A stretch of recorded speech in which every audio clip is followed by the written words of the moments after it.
Cuando en la crecida majestad del río va bollando el verde del camalotal, paloma de sueños levanta la luna,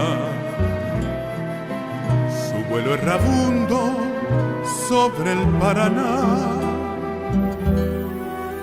con ese mensaje de flor y de selva, de agreste romance de India y Mesú. Llegaron tus manos a mi tierra gaucha,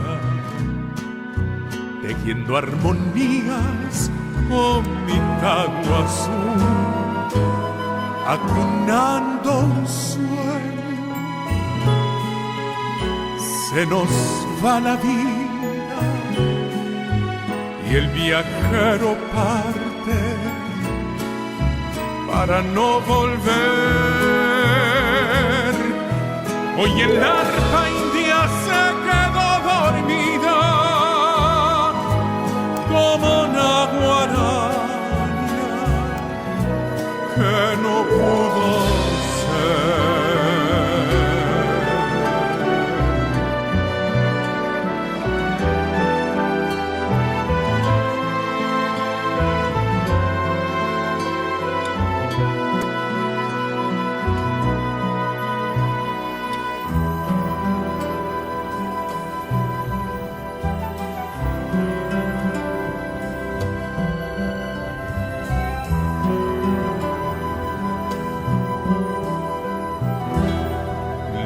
Esperanza y el mismo camino, los mismos cantares bajo el cielo azul. Por eso te canto con voz de guaraña, por la vidalita que cantaste tú, acunando un sueño.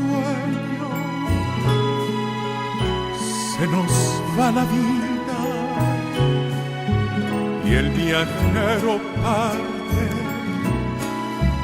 para no volver. Hoy en la